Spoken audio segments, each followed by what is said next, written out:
5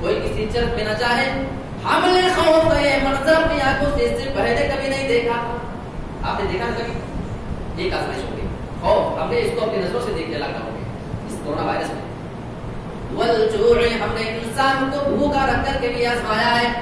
اے مسلمانوں، ہم تمہیں بھوکا رکھ کر کے بھی آزما سکتے ہیں.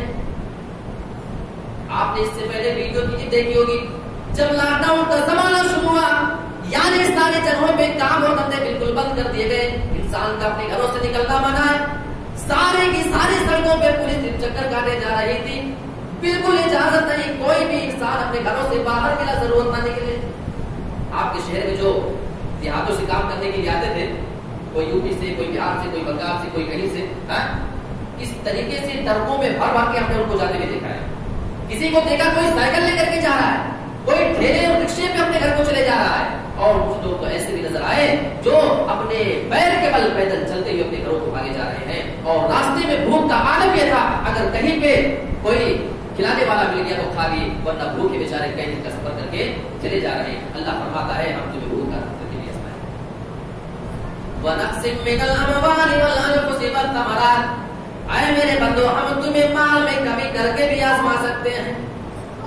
ہم نے اسی لاک ڈاؤن میں دیکھا ہے جتنے بھی کروڑ پتی تھے، اچانک جب بزنس ان کا ٹھپ پڑ جاتا ہے، رک جاتا ہے. اچھا بہت سارے لوگ تھے جن کا یہ گمان ہو چکا تھا کہ ہمارے بزنس میں کبھی اب لاس نہیں ہو سکتا ہے. تھے نا کچھ لوگ ایسے جو گمان کر بیٹھے تھے. ایک جھٹکے میں اللہ رب العالمین نے چند مہینے کے اندر، چند دنوں کے اندر ان کو ان کی اوقات یاد دی. جو کروڑ پتی تھے لاکھوں میں آ گئے، جو لاکھ میں تھے ہزار میں آ گئے، اور ہزار والوں کی تو آپ بات مت کریں، وہ تو بیچارے روڈ پہ آ گئے. وہ ایسا کہ نہیں ہوا.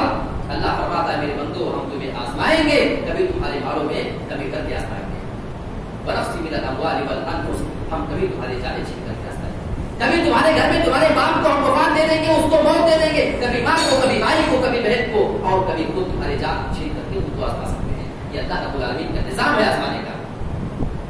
اس کے آگے اللہ رب العالمین کا بتایا ہے وہ ثمرات بھی ایک پھل میں اور فصل میں کمی کر کے بھی آزما سکتے ہیں.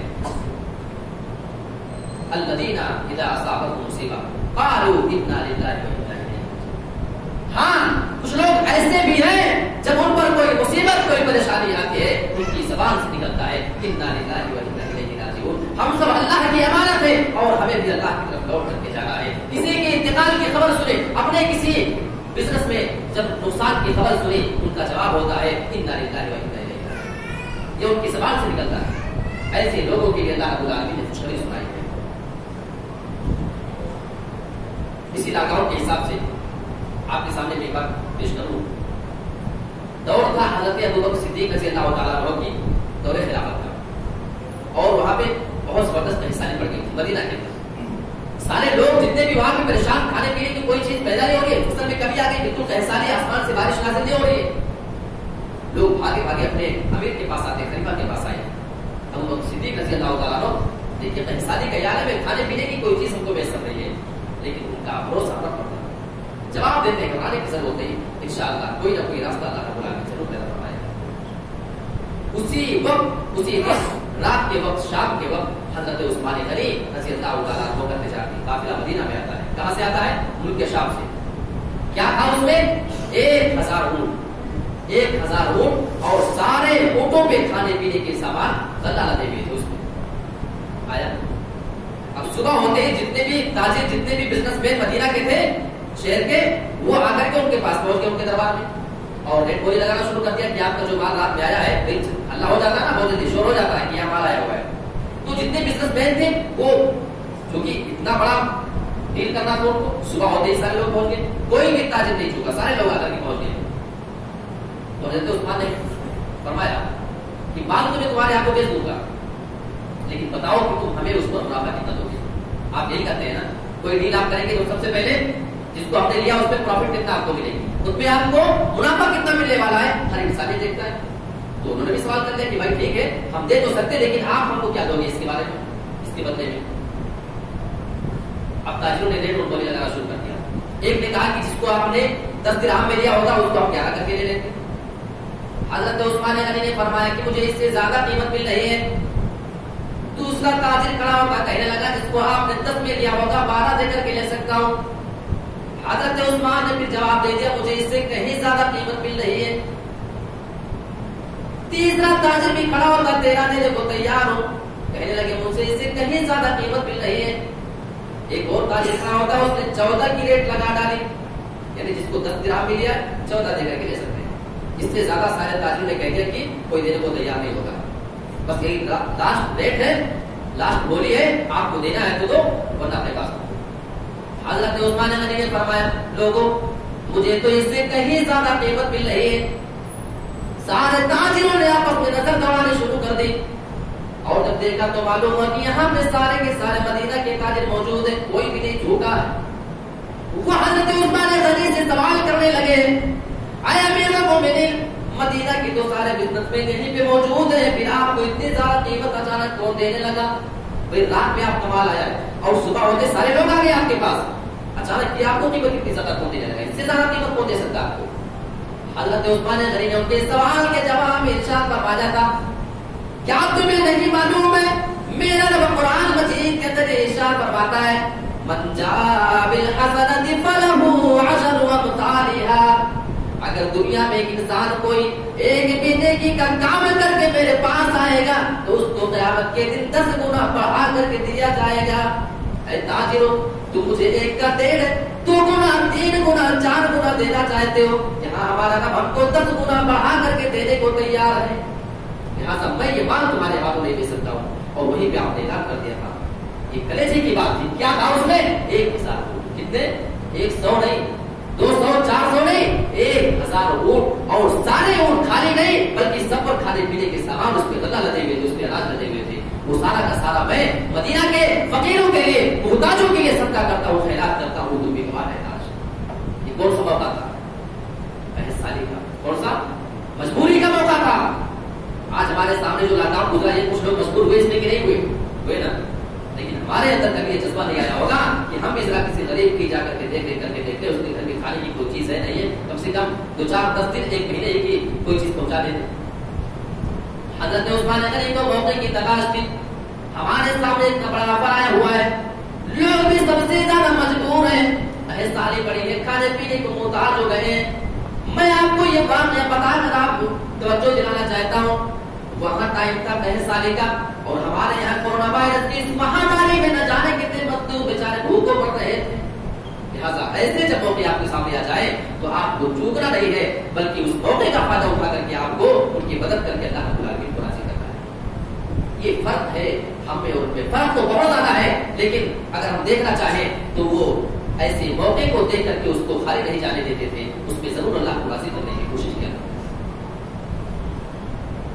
اللہ کے نبی صلی اللہ علیہ وسلم نے مرتبہ فرمایا تھا، میں آپ کو ہیلپ کرنے کے بارے میں بتا رہا ہوں ابھی، ٹھیک ہے.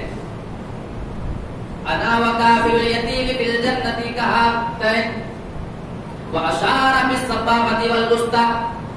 اللہ کے نبی جناب محمد رسول اللہ نے ارشاد فرمایا میں اور یتیم کی پرورش کرنے والا قیامت کے دن دونوں ایسے رہیں گے. کہاتین آپ نے اپنی دونوں انگلیوں کو ملا لیا اور بعض حدیث کے الفاظ ہے ہاکذا یعنی اپنی دونوں انگلیوں کو آپ نے ملایا.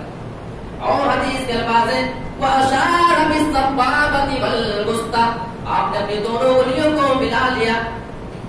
شہادت کی انگلیوں اور بیچ والی انگلیوں کو ملایا. آپ نے دونوں انگلیوں کو ملا کر کے بتا دیا میں اور یتیم کی کفالت کرنے والا جو آج کی دنیا میں کسی بھی یتیم کی دیکھ ریکھ کرنے والا ہے. کسی بھی چھوٹے سے معصوم بچے کے باپ کا انتقال جب ہو جائے اور اس کی دیکھ ریکھ کر کے اس کی پرورش کر کے وہ پال پوس کر کے بڑا کرنے والا وہ قیامت کے دن آئے گا میرے ساتھ جنت میں میرا پڑوسی بن کر کے رہے گا. ایک تو جنت صرف جنت نہیں، اللہ اکبر کتنا بڑا مقام ہے. جنت میں اللہ کے نبی صلی اللہ علیہ وسلم کے ساتھ رہنے کا اس کو موقع ملے گا، اس کا پڑوسی بننے کا.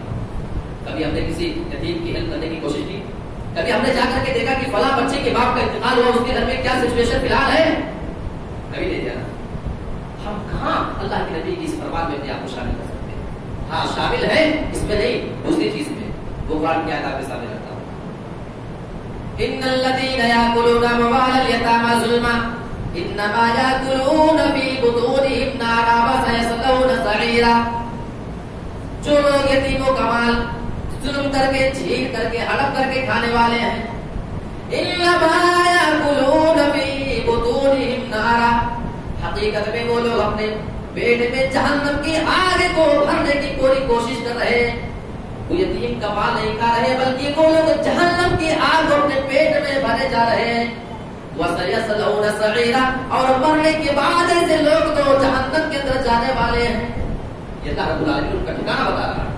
میں نے آپ کے سامنے ایک حدیث رکھی ہے. اللہ کے لیے فرما رہے ہیں کہ اگر کوئی یتیم کی کفالت کرتا ہے, پرورش کرتا ہے, دیکھ ریکھ کرتا ہے, وہ میرے ساتھ جنت میں رہے گا. یہ ہوئی حدیث. اور ایک طرف آیت بتا رہی ہے جو لوگ یتیم کا مال چھین کر کے ہڑپ کر کے ناجائز قبضہ کر کے کھانے والے ہیں وہ لوگ جہنم میں جانے والے ہیں. آپ بتائیں, فیصلہ آپ کریں, آپ کو کہاں جانا ہے؟ آپ کو اس حدیث میں شامل ہونا ہے یا اس آیت کریمہ میں جو لوگ وجدان اس کے ہونے والے ہیں آپ کو اس میں شامل ہونا ہے؟ فیصلہ آپ کے ہاتھ, اختیار آپ کے ہاتھ میں. ایک بار دو آدمی آئے اللہ نبی کے پاس, صحیح مسلم کے حدیث میں. دونوں آئے, ایک زمین کے بارے میں ان کا جھگڑا ہو گیا تھا. دونوں کہہ رہے تھے کہ یہ زمین ہماری ہے. آئے اور اللہ کے نبی کے پاس دونوں چلنے لگے. ایک کہنے لگا اللہ کے نبی یہ زمین جو ہے یہ میری زمین ہے, اور دوسرا کہنے لگا اللہ کے نبی اس کی نہیں بلکہ ہماری زمین ہے. اب اللہ کے نبی کو سمجھ نہیں آ رہا کہ دونوں وہی بات کہے جا رہے ہیں کہ زمین ہماری ہے, زمین ہماری ہے. اللہ کے نبی فیصلہ کس کے حق میں کرے؟ آپ کو معلوم نہیں. اس حدیث سے معلوم ہوتا ہے کہ اللہ کے نبی کو علم غیب نہیں تھا. آپ کو اگر غیب کا علم ہوتا تو آپ اسی وقت فیصلہ کرتے تھے فلاں کی جھوٹ بول رہا ہے, اس کی زمین ہے, چل میں جانتا ہوں, ہے نا.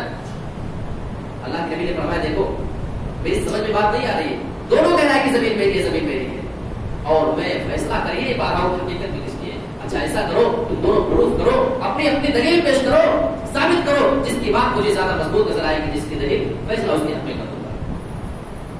ایک آدمی اس پہ بڑا بولنے والا تھا, یعنی اپنی بات کو اللہ کے نبی کو بہت اچھی سے سمجھا پا رہا تھا. سمجھے بات بہت اچھی طرح, بالکل بولنے میں اتنا ماہر تھا, اتنا فصیح اللسان تھا کہ غلط بات کو بھی اچھی طریقے سے پیش کر رہا تھا. اور دوسرا آدمی جس کی زمین تھی وہ بول ہی نہیں پا رہا, اس کو بولنا ہوتا آتا نہیں, وہ اپنی بات کو سمجھا نہیں پا رہا ٹھیک طریقے سے, کہتا بھی پڑ جاتا. اور وہ آدمی اللہ کے نبی کو سمجھا کر کے بالکل سنتشٹ کر لے گیا, بالکل ایگری کر لے گیا ان کو کہ ہاں اللہ کے نبی یہ زمین ہماری ہے. اللہ کے نبی نے دونوں کی زمین کے بارے میں باتوں کو سنا, آپ نے فیصلہ سنا دیا. اے فلاں آدمی تمہاری بات مجھے زیادہ مضبوط نظر آ رہی ہے, تمہاری بات مجھے زیادہ تر نظر آ رہی ہے. اور دوسرے آدمی کی جانب آپ نے اشارہ کر کے کہا تم تو مجھے اپنی بات نہیں سمجھا پا رہے ہو, تمہاری دلیل مجھے کمزور معلوم ہوتی ہے, لہذا اس زمین کا فیصلہ میں اسی آدمی کے حق میں کیے دیتا ہوں. وہ آدمی سنا بڑا خوش ہو گیا ہے, زمین ہماری, جبکہ اس کی زمین تھی نہیں حقیقت معلوم. لیکن اللہ کے نبی نے جب فیصلہ کر دیا, آپ نے فیصلہ کرنے کے بعد اس آدمی سے اتنا کہہ ڈالا, آپ نے اس کو تنبیہ کر ڈالی. آپ نے فرمایا کہ زمین تو میں تمہیں دے رہا ہوں, لیکن ایک بات تم سن لینا, یہ زمین کس کی ہے مجھے تو نہیں معلوم ہے, میں صرف دلیل کی بنا پہ پروف کو دیکھ کر کے میں فیصلہ کیے دے رہا ہوں. یہ زمین تم لے کر کے جاؤ, لیکن تم جانتے ہو کہ یہ زمین تمہاری ہے یا نہیں ہے.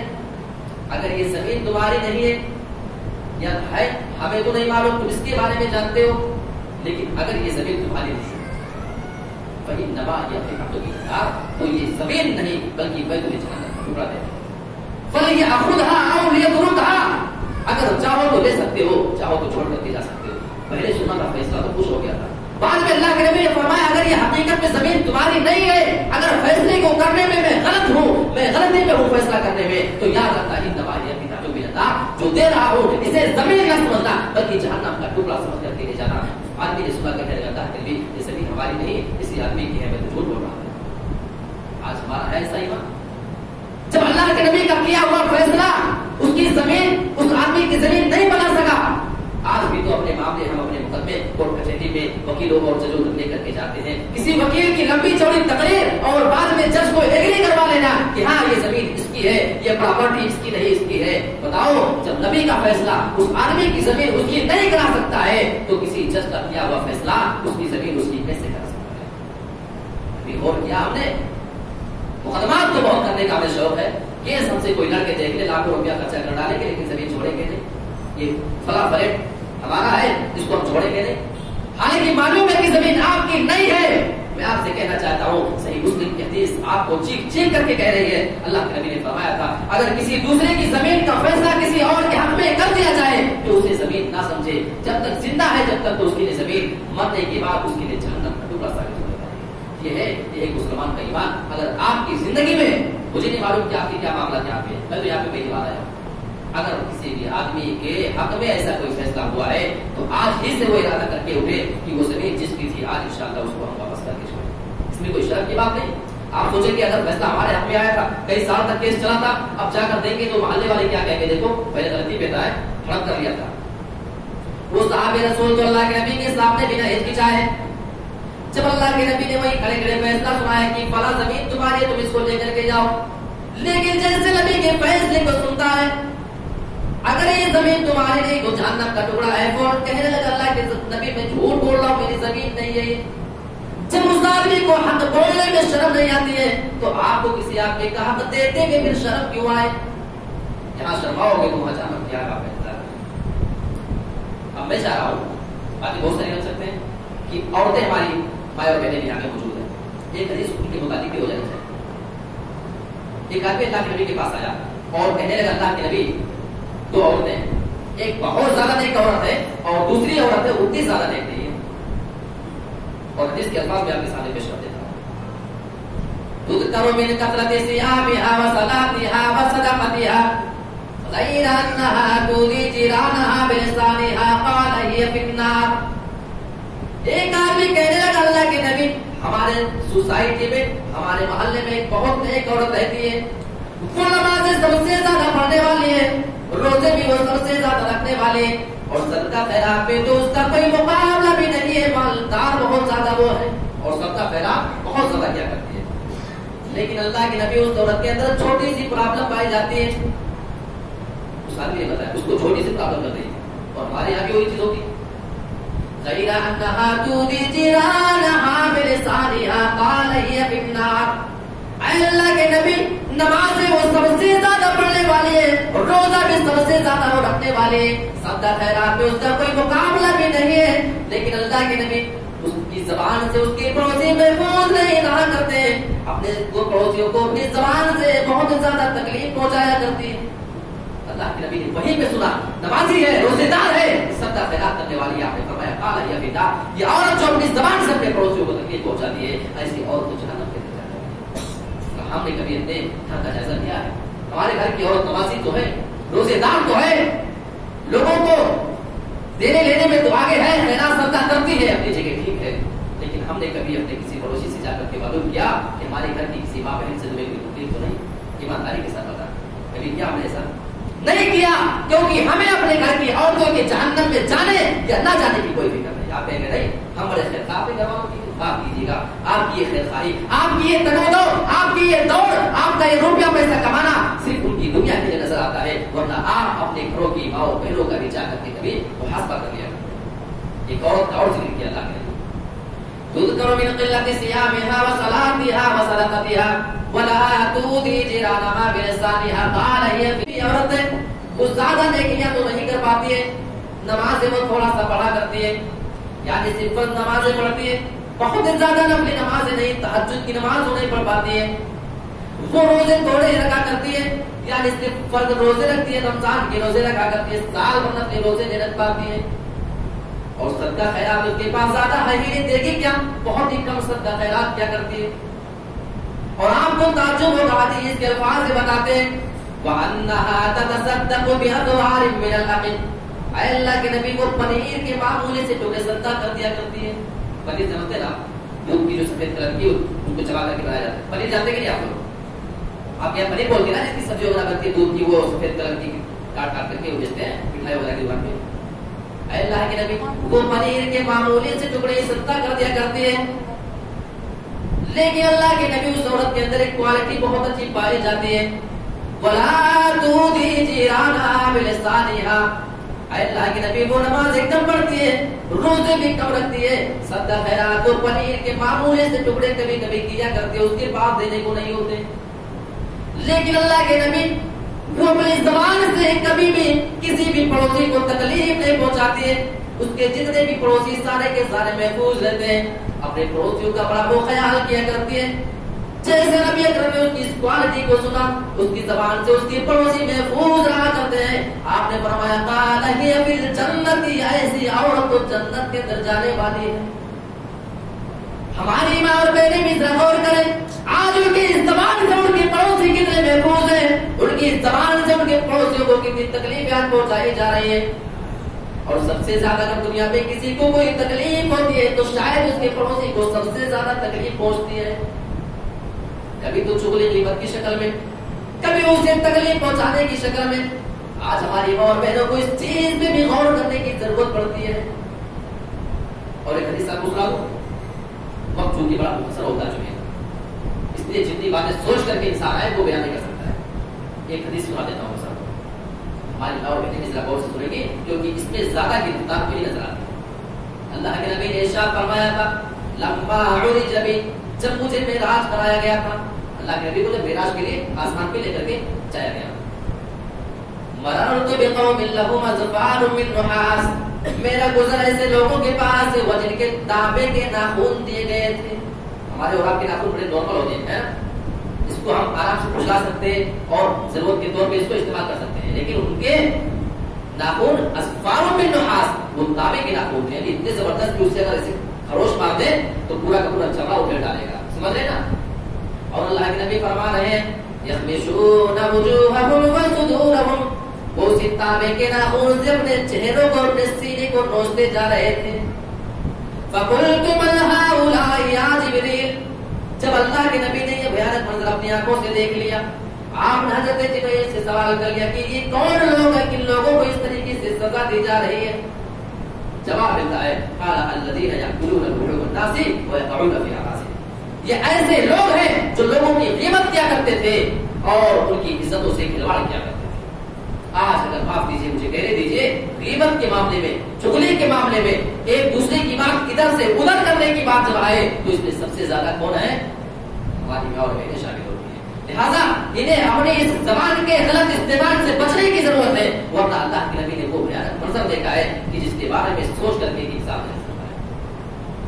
اللہ رب العالمین سے دعا کرتے ہیں کہ پروردگار ہم تمام لوگوں کو کہیں کی باتوں پر سنجیدگی کے ساتھ غور کرنے کی توفیق عطا فرما، ہمارے اندر اصلاح پیدا کرنے کی توفیق عطا فرما. اے ہمارے رب، ہم اتنے گنہگار ہو چکے ہیں، اتنے گنہگار کہ کبھی کبھی تو ایک انسان اپنے گناہوں کو دیکھ کر کے مایوس ہو جاتا ہے، لیکن اے ہمارے رب، تیری رحمت سے ہم مایوس کیسے ہو سکتے ہیں؟ تو نے تو سو آدمیوں کے قاتل کو بھی، سو مرڈر کرنے والوں کو بھی معاف کیا ہے. صحیح بخاری کی حدیث میں بتاتی ہے. اللہ ہمیں تیرے سامنے اس امید سے دعا کرتے ہیں اور اپنی تمام غلطیوں پر پشیمان ہو کر کے اور شرمندہ ہو کر کے اس کو دعا کرتے ہیں رب اغفر وارحم وانت خیر الراحمین. اللہ ہمیں امید ہے کہ تو ہم گنہگاروں کے گناہوں کو بھی معاف فرما دے گا. آمین. وآخر دعوانا